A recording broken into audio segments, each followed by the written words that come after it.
Welcome to The Pivot, where we explore the shifts that open new possibilities for how we see, act, and navigate the world. Right now, so much is changing faster than we can make sense of. It's easy to feel unmoored, caught between an unraveling past and a future that's still, taking shape. But there are those who can already see what's emerging, beyond the noise, beyond the confusion. In each episode, I sit down with visionaries, thinkers, practitioners, and pioneers who are not just imagining the future, but actually living it. They're sensing what's next and mapping the way forward. So if you're wondering how to navigate this shifting landscape, how to stay grounded, adapt, and even thrive, you're in the right place. This is not about quick fixes or the 7 steps to be more effective. This is about asking the right questions of yourself, of each other, of life, learning how to make sense of this changing terrain and how to move in it. You don't have to figure it out alone. I've got you covered. This is The Pivot. Welcome. Welcome to our first episode. I'm thrilled to welcome Amah, a remarkable teacher and guide who makes the subtle world practical and tangible. She brings together executive experience with profound wisdom about human potential and consciousness. She'll talk about a new film that she's just produced, and we will explore some of her cutting-edge thinking. And we'll play some jazz, we'll kind of improv, and hopefully dance at the edges with each other and see what emerges. I hope that you will find this interesting, provocative, helpful. Amah, let me introduce you. Amah is an intuitive channel, filmmaker, and teacher specializing in multidimensional consciousness. Following a transformative awakening experience during her career as a C-suite designer in New York City, Amah embarked on a spiritual journey that led to the development of her multidimensional methodology.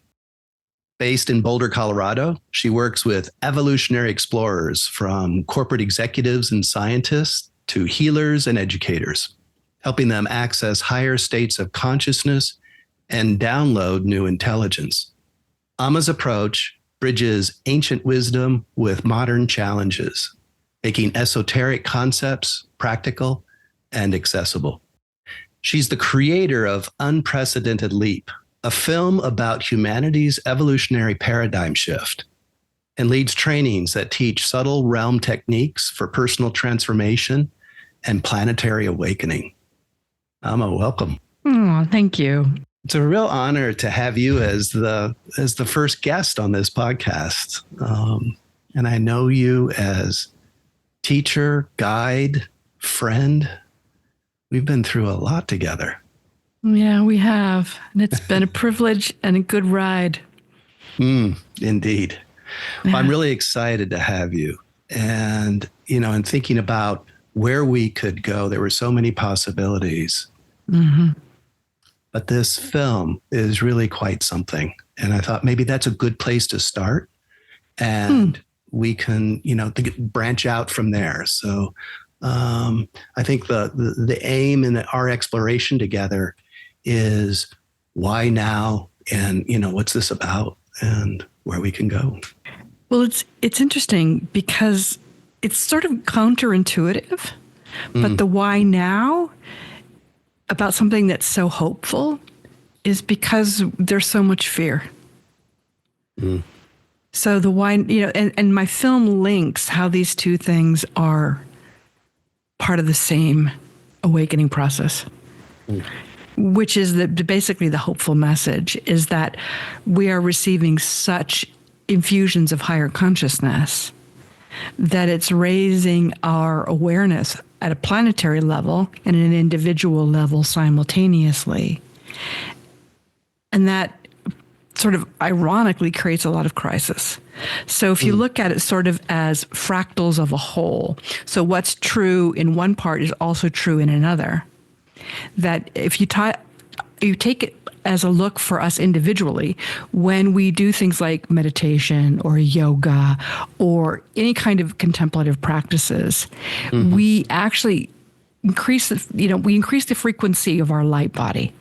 We become, that's kind of the quote unquote enlightenment process in a way. You can see it as embodying or holding more light, which sort of goes back to the metaphor of like the light bulb when you got that boom of inspiration, like you kind of in classic comics see the light bulb come off. Right. There's more light. And what that does is it raises or enlightens or creates a higher frequency within our light body. And so part of my work, to kind of backtrack a bit, is the intersection between our physicality and our metaphysicality, which could be this physical body and the subtle body, and the nervous systems that intersect between them. And in our culture, we seem to think that that is two separate things. Yes. But in reality, it's one. And so we all have the experience of goosebumps. We all have the experience of these like energetic prickles that happen. But what happens is, the reason I mention this is what happens is the more that we do these contemplative practices, the higher frequency or the more energy we're holding in our subtle light body. And we feel that physically.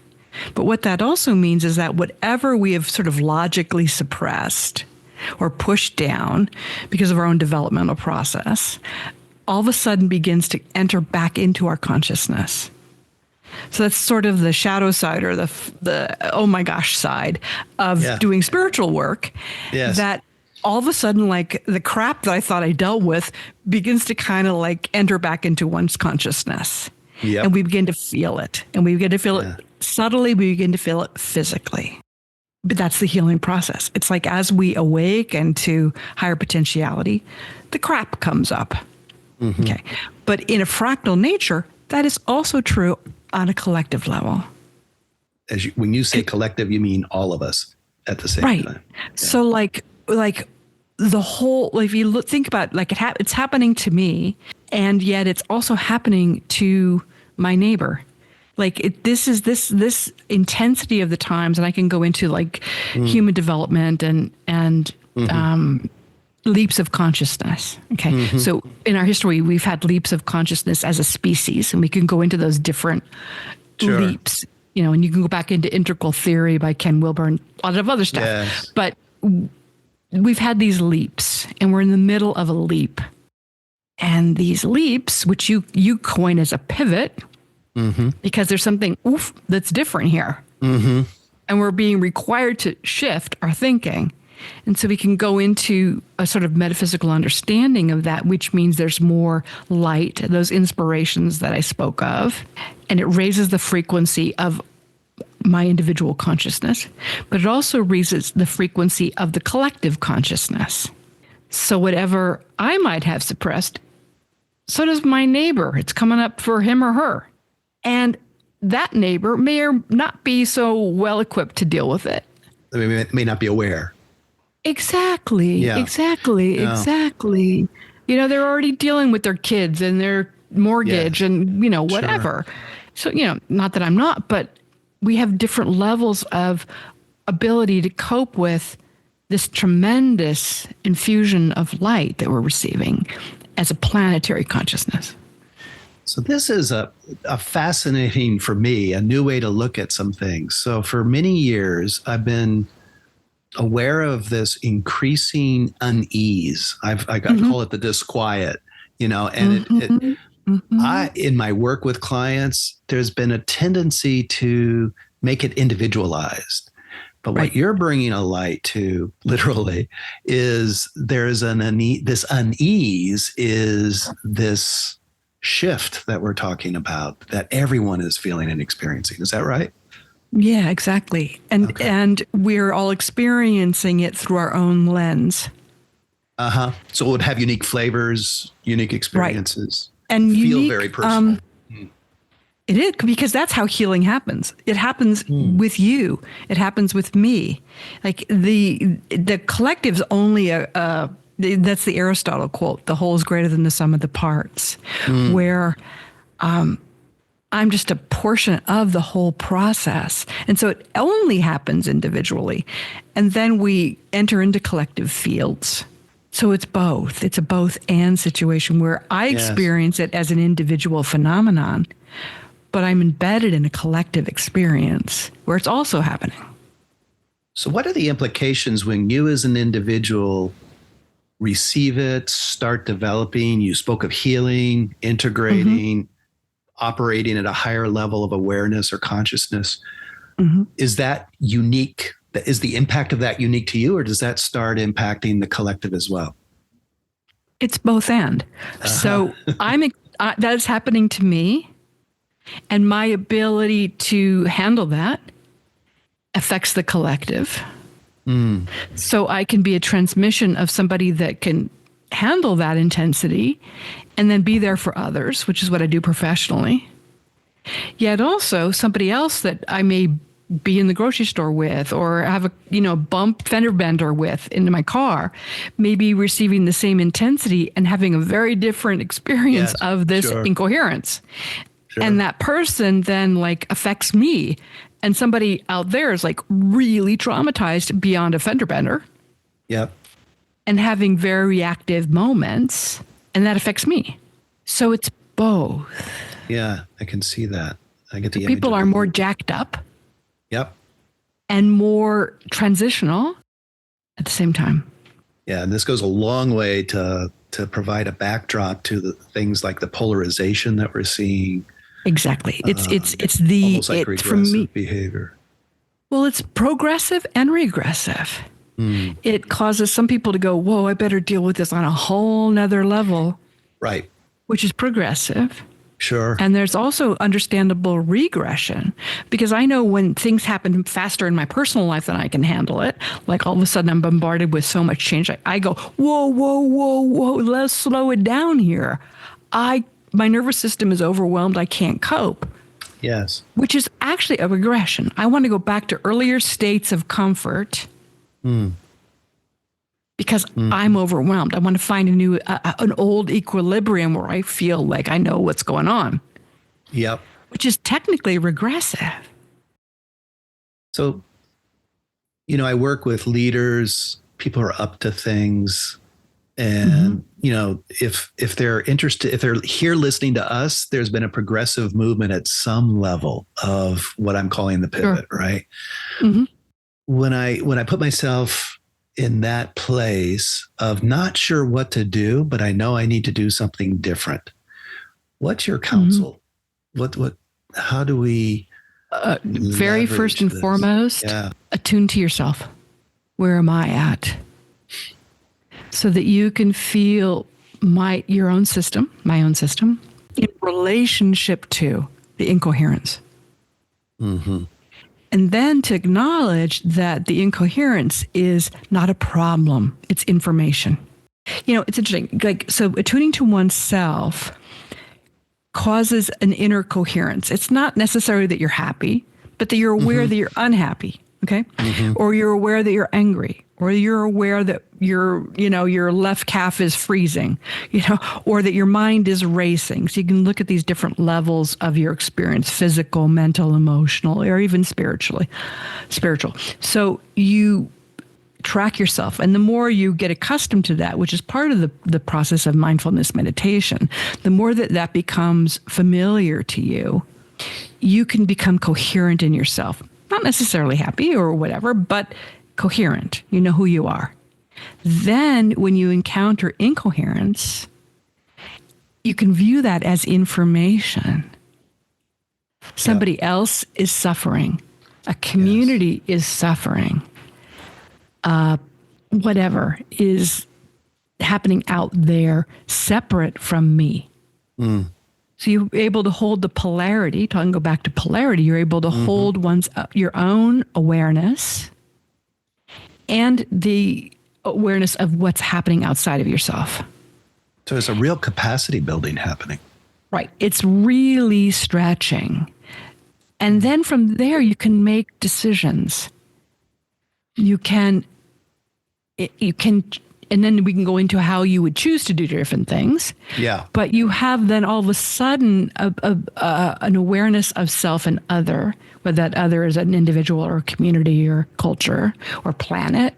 But you've got a sovereign self that's aware of the other. And then that other feels held and understood and seen. Mm-hmm. Mm-hmm. And that in and of itself is a healing act, even before you do anything. And what you're touching on right there, we all have had that experience. Like I know I can summon that up without even maybe understanding some of the more esoteric things that you're speaking to. And that it's actually, it's beautiful what you just said. It's not esoteric. Yeah. It's like we all know what it feels like to be seen, to That's be, right. more woo-woo phrased might be presenced, but we all know what it feels like just to, when someone is there, Yeah. just there.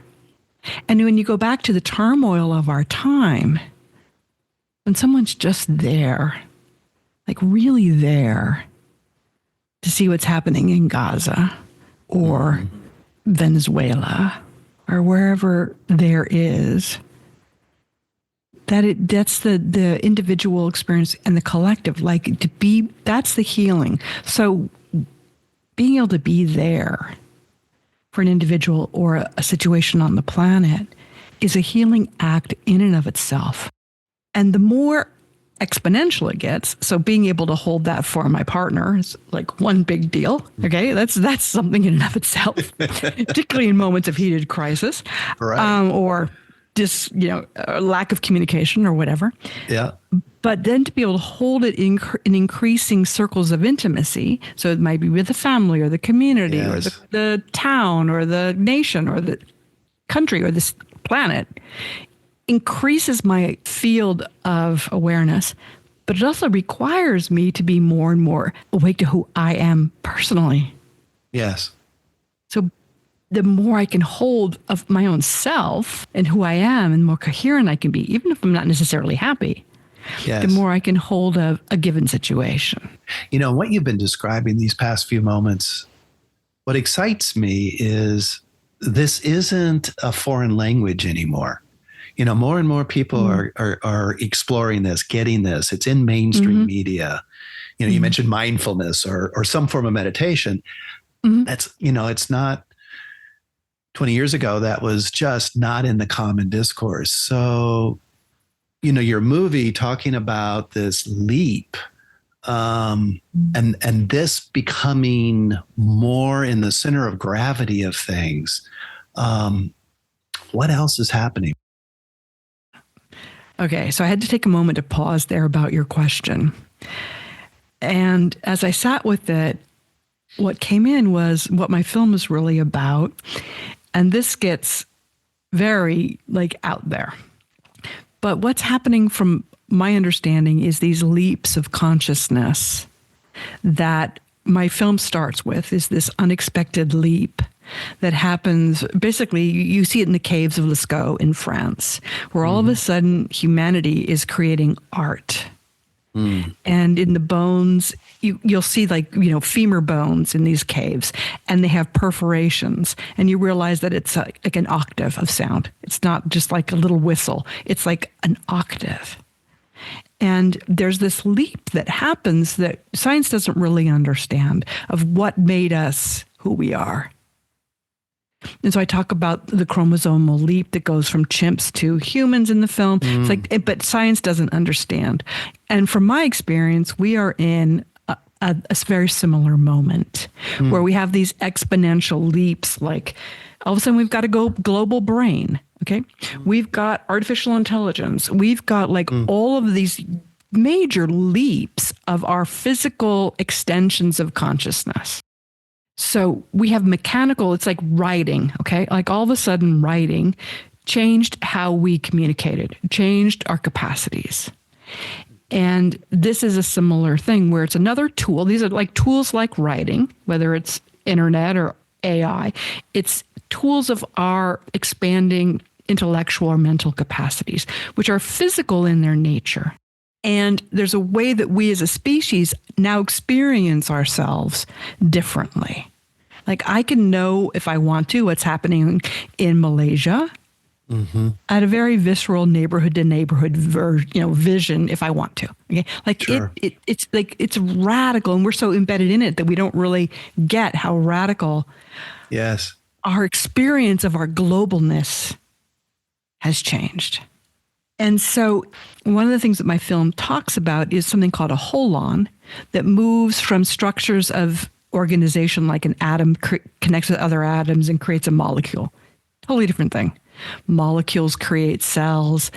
It's these leaps of organization that are, science can't say what happened there. Like, well, all of a sudden, why did that happen? But we're in a similar leap where there's an organizational level of human consciousness as expressed in the internet, global brain, as expressed in AI, that is triggering a leap that we're in the middle of to a higher whole, to a higher organizational level that we as in our individual experience aren't experiencing because we're just part of a greater whole. And so my film is about what is that next whole that we are simply part of. And that's the Aristotle quote again, the whole is greater than the sum of the parts. Yeah. Like there's something that's being activated beyond us. And so my film is about unprecedented leap, and basically that there's a planetary whole that's becoming self-aware. That is what my film's about. And that is a kind of really out there concept, but so that is what I'm experiencing. It's very radical. The radical aspect is a planetary consciousness, not just human consciousness, but a planetary consciousness. And that the metaphor being like there's a consciousness and it's levels, of course, of consciousness, but there's levels in awareness. Like if you take the organs of the bodies, you could say the heart has a particular kind of awareness. And we have that now in our Heart Math Institute has we're becoming aware of the intelligence of the heart. Yes. Which is part of the greater whole, which is a human being. Yeah, that's a great analogy. Yeah. I also find it very powerful the way you're speaking in terms of a leap. It's such a contrast to even a transitionary period. And it's definitely a contrast to what is in the media and what's in the conversation a lot around breakdown and crumbling, and this is the crumbling of old systems and old ways. And that seems to be attracting a lot of attention and a lot of fear and anxiety. And understandably so. Exactly. And this leap gives a context for that. It gives a way to hold. I find myself at an individual level, a personal level, being able to go from like a zooming in on a catastrophe or a breakdown or something that's not working anymore that I am suffering with. And it gives me a holding, like a zooming out to a wide angle of a greater process that we're in the midst of. Absolutely. And I love that you bring it to a personal experience, because that's our own personal experience of healing. Yes. Like we can have a moment of like, what the blank crisis. And then we have a moment of grace where we go, oh, now I see what's going on. Yeah. And we can have a new integration. Yeah. And so the breakdown is actually the breakdown of the habituated routines. You can see that in government or wherever you want to look at it, that no longer serve, but also had a really great function. Like I like it that traffic lights tell people what to do in an intersection. Like I like function. Yes, like, they're useful. There's good, very, very good parts that I want to keep conserve. Those for a while. Yeah, right. I want to conserve those. So you can say, okay, those are the conservatives. Okay. Like there's goodness there. Right? Yeah. Okay. So like, let's not get rid of that. But yet I also am aware of, in my own personal healing process, the crisis, like what brings me to a healing crisis that allows me to go, okay, I got to look at things differently because I'm in some serious crisis here. And it's that expansion that the crisis required, the breakdown required a new perspective. You bring in the word healing a lot. I'm curious of the role of healing or the requirement, or just the relationship of healing in this. I don't think it's as obvious as I initially thought. Well, I go back to the traffic light metaphor. Like I like my habituated consciousness that knows that people are going to stay on the left side of the road while I'm on the right. And that everybody in this intersection is going to behave in the rules. Okay. So there's a way that habituated, like I don't have to wake up every morning and relearn how to make a cup of coffee. Okay. That's so right. There's a way that knowledge is a structure or a routine is a structure. But the things that become dysfunctional are also part of it. And so healing is the kind of realization of what is habitual in my experience that is unhealthy or no longer serves my own heart or my own ability to love you or my own ability to care about what's happening in Malaysia. Like, what is it that is structurally in my habituated system that actually doesn't serve anybody? So it's a level of discernment where it's not all bad whatsoever, but like, let me tweeze out what no longer is working. I'm glad I asked this question because you're bringing a new, well, it's not even nuanced. You're bringing a sensibility to the word healing that I don't think is in our mainstream agreement about healing. What do you mean? Yeah, the first thing is there's a quality of generosity in how you're framing it. There's not a judgment at play that I will feel myself or I'll receive it. When we talk about healing, there's an implication of something that is broken, wounded, insufficient, Right. needs curing. Right. I'm As if that's incomplete healing. in some way. Right. Exactly. As if that perspective is going to be healing. Right. Exactly. And it was interesting because when you started using the word, I felt a little bristly, and it was like, oh, that's what this is. Isn't that interesting? I love that you were able to tune into that. That's so great that you were able to. Yeah, because it's like, it's got this nasty edge. And like that, you're bad, that's wrong, we need to fix that. And, and that's the part of the problem that we bring to these cultural issues is like, that's bad, that's wrong, and we've got to fix it, which is sort of what's happening in liberal leftist, in the reaction to like, those people are too woke. There's this pejorative, like, we got the answer. And it kind of comes from that healing, quote unquote, perspective. Yeah. This is the shadowy arrogance that comes in around change agendas, even self-improvement, spiritual. Like there's something wrong. Healing, trauma. And that's what I do in my practice when I'm working with people individually is I only look at the intelligence of their defenses. Yes. Like those are there for very, very good reasons. Yeah. And I teach the client or I work with the client to say, no, this is a good part of you. It may have repercussions now, but this is wisdom. That was a major, major piece of how impactful you were when I worked with you initially is helping me honor the intelligence of those movements as opposed to sourcing them, explaining why they happened, talking about them over and over again, and please spare me. Still separating them as if they were, inadequate, wrong, etc. So the honoring of those. Yeah, that's right. And like that's no wonder we're fragmented. Yeah. That's so great that you say it that way. Yeah.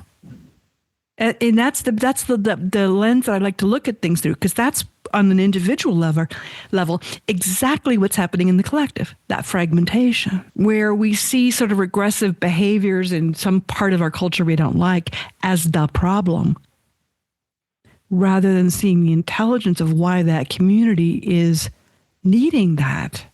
Yes, I can see how that's a key movement. It's an unprecedented leap. It's not just a leap. It's unprecedented. So, to my mind, that's big and never happening before. It's like we're in new territory. That's its nature. That is like, we don't know why atoms all of a sudden began to like coalesce into molecules.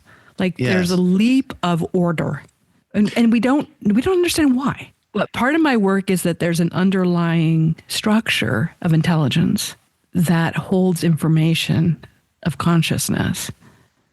So there's not only like this infusions of light that I was talking about. So you could think of that as a download of light, but there's also an upwelling of organizational structure. So in my film, I talk about, it's really simple. It's like morphogenetic fields of intelligence, where like Kirlian photography will show the aura or light of around a leaf. That happens before the leaf grows into that, the physical leaf grows into that shape. And so it's the same structure that tells, like in the first division of a cell after conception, all the cells are the same. They call them stem cells. But there's some sort of intelligence that tells this particular cell it's going to become a muscle. That particular cell it's going to become a bone in a particular place. So there's an underlying structure in the subtle realm that is organizing the development of life. And we're plugging into it. We are a part of it. We are much more, we are it. Like it is informing us. Like it's not a choice. It's not like there is this that's happening on a planetary scale. There's an underlying structure to it of intelligence. So there's a part of me that's going, oh, well, if this is already happening, all I can do is just sit back and enjoy the ride. But I think what we're talking about is there's an active engagement, like we were talking about earlier around healing and the expansive holding of strategies that actually are to be honored. That's a movement. And I suspect there's other movements that, I mean, I know I'm bringing forward in my work with clients, you bring forward in your work with clients. So how do I hold both like this? We're evolving, we're taking this huge leap. There's already a structure coming through. And it seems like there's an invitation or a calling or an impulse for us to be doing something differently. And it's both. You say that a lot. Yeah, that's what I love. I know when we're really hitting edges is when we're in the realm of paradox and then the realm of both and. Because that's the edge. And what it is that we're able to be in this moment where we are both experiencing an underlying field of intelligence and contributing to its edge. We are the edge. Evolution happens with these conversations. Evolution happens with this unfolding of what if we did it differently? What if we included my messed up next door neighbor in this process?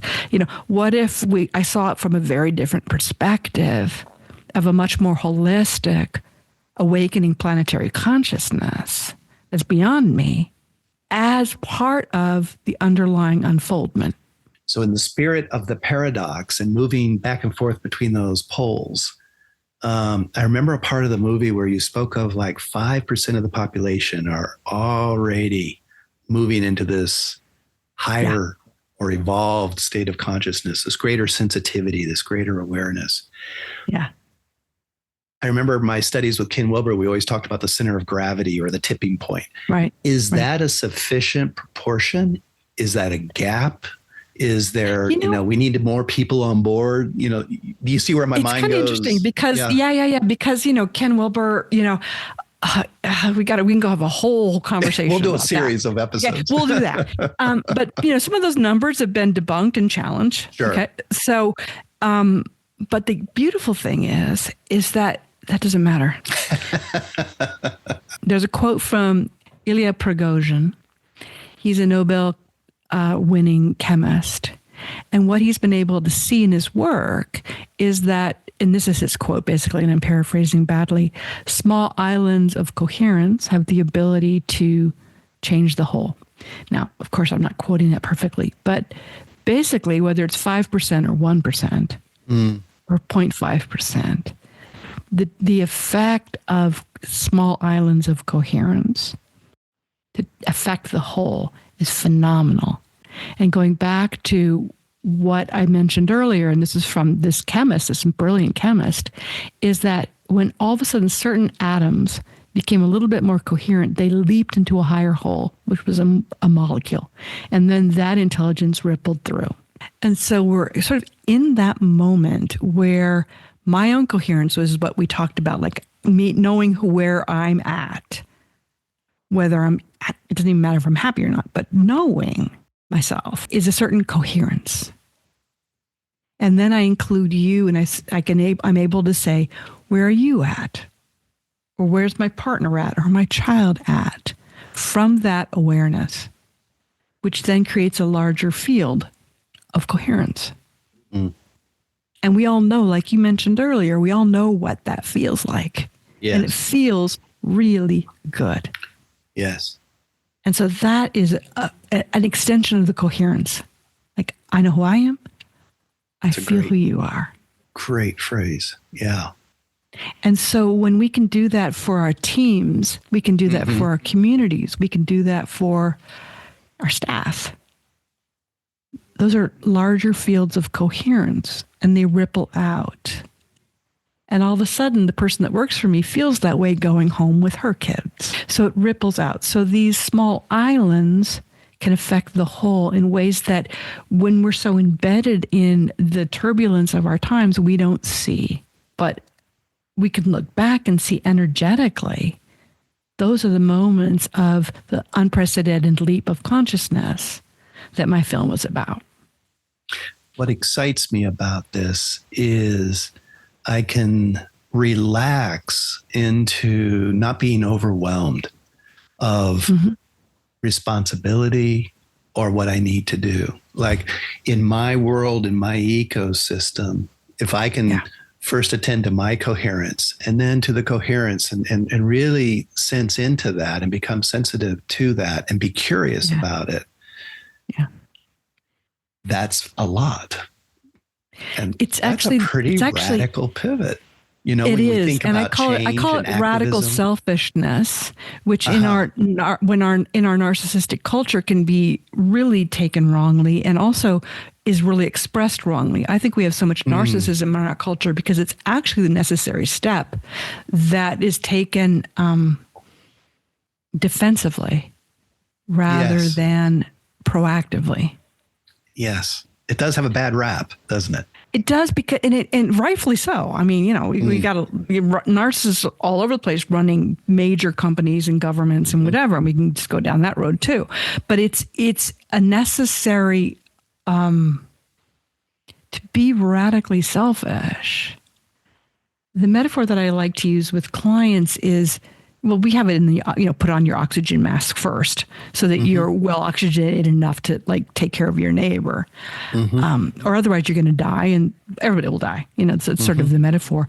But also the metaphor I like to use is to consider ourselves a cup of self, and that our role, our job is to fill that cup up with everything that nurtures us. And then the overflow is for everybody else. So that there's this sense of, I know who I am. I know what I need. I'm responsible for that.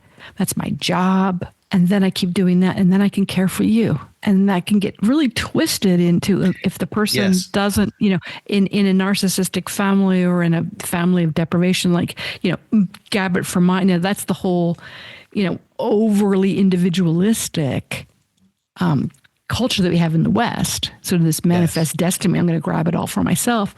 But it's a very thwarted misinterpretation of this developmental thrust that's necessary for caring for another person. And in the dysfunction, it gets twisted. And absolutely. I mean, this is the majority of my practice, seeing clients and in my own life, is how hardwired we are to think about, we need to take care of the other first. Well, that becomes out of our developmental moment of children where, in dysfunctional families where we better take care of that really frightening parent or I'm not going to get dinner, know? So. Right. Exactly. So to even like the muscle building around, not just put oxygen on you first, because that's just to survive, but actually to enhance, to be the fullness of yourself as a first move before any others, is a pretty radical one for a lot of people. It is, given the narcissistic distortions in our culture. And the cultural agreements around that. Right. Right. But for actual healthy functioning, like that I'm breathing well, is a good idea. Right. So given this and the islands, which is a reassurance, what do you see as the potential obstacles? What are the threats to the leap, if there are any? Yeah, sure there are. Because inherent in it are the understanding that if I awaken to what needs to be changed, like say, take it into a family system. Like I think if I want to be close to my brother, we got some issues here. So I'm going to come up against that which is resistant to change. And that that person or that situation or that country or that community has entrenched defenses that are going to say, oh, no. We're defending this for good reason. So my awakening to what needs to be changed is by definition going to confront that which does not want to be changed for good reason. Yeah. So, and that's what often happens to people. All of a sudden they wake up and they're like, oh my gosh, I need to change all this. And then they meet all kinds of resistance. What the hell? Yeah, right. Right. And so, of course, okay, that's exact. But they're like, oh, I get it now. Yeah. Right. And they're like, but I get it now. We should change this and that. And that says, oh, no. It's worked like this for a long time for good reason, or we're not going to change. Yeah. So, that's what they kind of tell you about. I mean, you're killing myth number 2, right? So the myth is the leap, or our evolution is smooth, and then we hit a place of bliss. Like it's pleasant, and no, this is going to be a bumpy ride, right? Yeah, because you come up against that which is frightened. Yeah. That which has worked for who knows how long. That's right. And for good reason. That's right.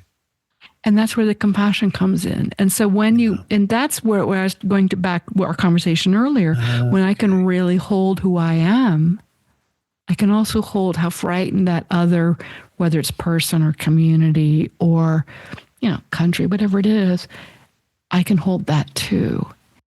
That's really quite significant.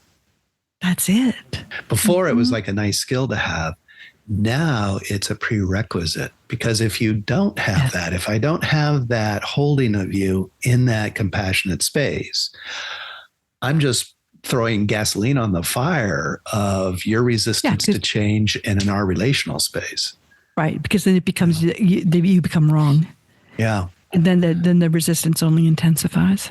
And, we have this kind of like distorted view of the word compassion, like it's supposed to mean this kind of like kumbaya moment. And it's not that. It's actually that it's sort of like healing. So we got compassion and healing, all these words that like kind of get like mucked up.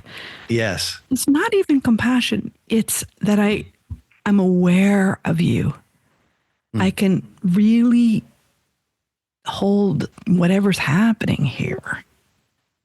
I might not like it, but I can honor the intelligence of the whole situation, which is not a mucky kind of compassion. It's just that I get it. I'm here. I'm aware. I'm present. I see you. I also hear there's no agenda in that scene. You're not trying to change me. Well, here it's iffy, because I may see that you're like messed up. I may like want to change you. Right. Like I have a kid that's a drug addict. Okay. Like, not that I do, but like, given that as a situation, I definitely want to change that. Right. But I can hold the pain. I can hold the fear. I can hold the confusion and not run away. Yeah. I think that's what I'm trying to point to is if I'm your addicted son and I sense that it's like idiot compassion. It's like you're saying all the right words and I can feel the agenda. That's the incoherence. That's your intelligence working. Yeah. That's the incoherence is the intelligence. And you're like, I'm not trusting this mother. Yeah, exactly. Okay. So Yeah. what's that mom to do skillfully with that part in her that does want that change, that desperately wants what's good for her son? Well, you don't give them money. You don't collude. Okay, got it. Yeah. You hold the pain What's of that mean? your, Maybe I it don't know means that. I'm able to hold that I may not be able to fix this. There are Yeah. really painful things happening here. And I Okay. love this kid. Yeah. And I cannot give him more money. And it kills me because I wish if I could, I would. If I thought that was going to solve anything, I would in a heartbeat. I'd rob a bank to do that. But So I know that's not the solution. Yeah. it's a beautiful example of how much is being held in the Yeah. complexity, right? So it's the absolute desire.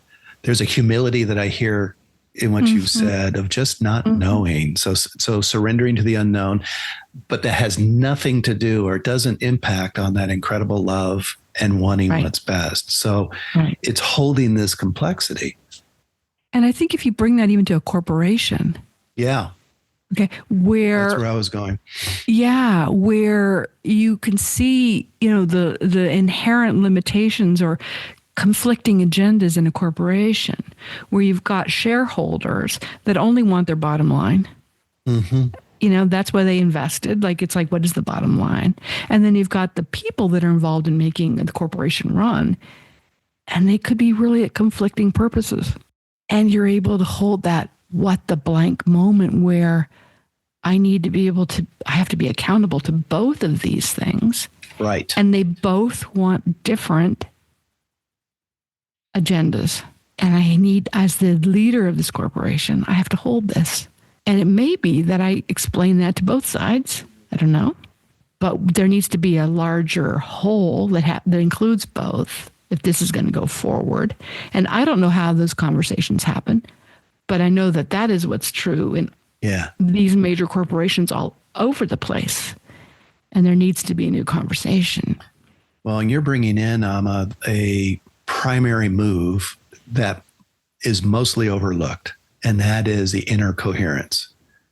Yeah. So as I'm listening to all those, tug of wars and pulls, whether it's in a corporation or in my family system, if I'm not congruent first, there's virtually no chance that I could connect to and help your congruence or support your congruence. Absolutely. Because you take it to, just an individual, situation. If you're not really here, and then we enter into a real conversation, like that kid would know like that the mother is like BSing with her agenda.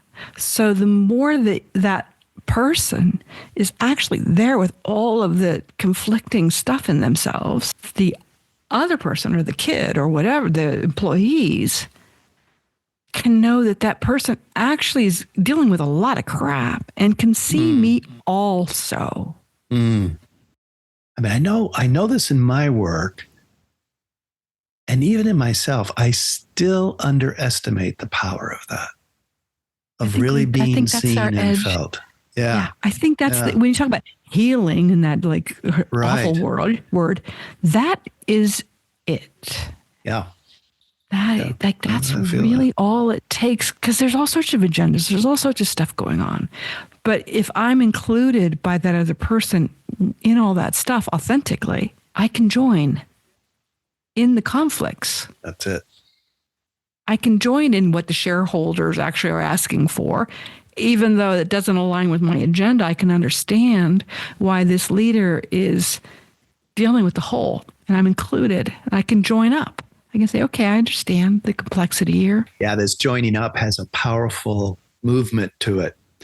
As you were speaking, I could almost see the leader standing here and the different constituents that are in conflict are all in different places. Yeah. And the leader historically would just stay in one position, but joining up is going over and meeting each one of them and connecting. Yeah. And that's the small islands of coherence. So that leader becomes the small island of coherence that's able to interact with the whole Yes. And then the whole could feel safe enough, the different constituents of the whole can feel safe enough to join that coherence. Yes. They feel safe. And we have taste of this. We talk about it like gravitas or presence or charisma, Right. but there's something so much more that we're talking about here, but there is a taste. Yeah. And it's not a sticky word like compassion, because we don't need more kumbaya. It's not going to work. It's actually, being able to be coherent and present with all the complexity. Yeah. And then offering an invitation of inclusion, because you're able to hold it. Means other people feel safe to join you. If you can't hold it, they're not going to feel safe.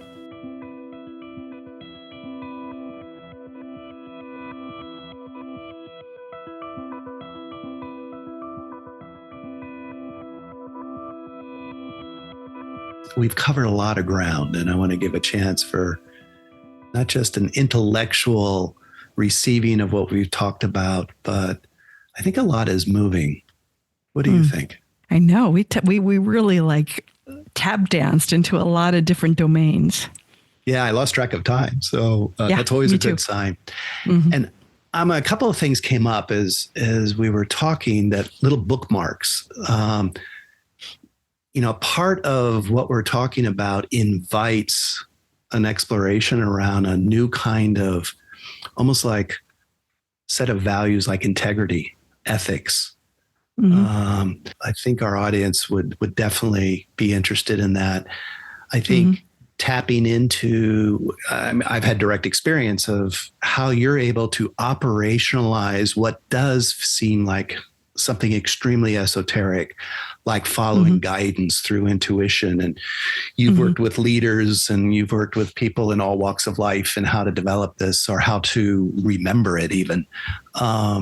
So, I guess, would you like to come back and have some exploration episodes where we dive down into some topics? Yeah, I love talking with you. Yeah, of course. Good, thank you.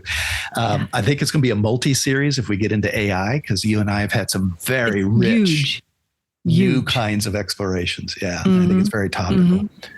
Great. So I've just given a preview of coming attractions then. For those who are really sparked by what you are working on, both the film and beyond, first of all, they can check out the film.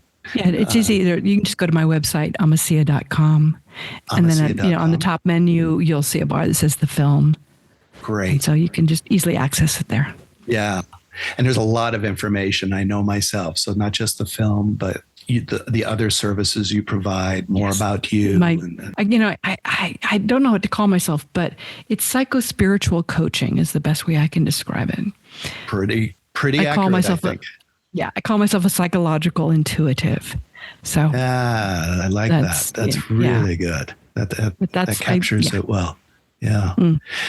Well, I really want to thank you for this time and for the absolute pleasure. And I feel honored that this is the first episode. So thank you for opening this up with me. It was fun for me too. I love riffing with you, like playing jazz. Yeah. So we'll play some more jazz. I want to thank Amah again. I really enjoyed this, and I hope you did as well. This has kicked off a lot of ideas for future episodes, as I mentioned, and then some. I think we're going to do a whole series on AI, to be frank. There's a lot happening, and she and I are going to be along for the ride. I'm supporting her work, she's supporting mine, so I think you'll hear more from her. So in the episodes to come, you're going to meet other remarkable individuals, leaders, thinkers, and pioneers who are already living in this new paradigm. But for now, I invite you to sit back and hang out with this question.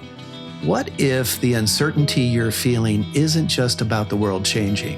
What if it's also about you being ready to pivot? If you found value in today's episode, please subscribe wherever you get your podcasts and share it with someone who might be ready for their own pivot. This is The Pivot. I'm Dave Schoof, and I look forward to exploring these territories with you.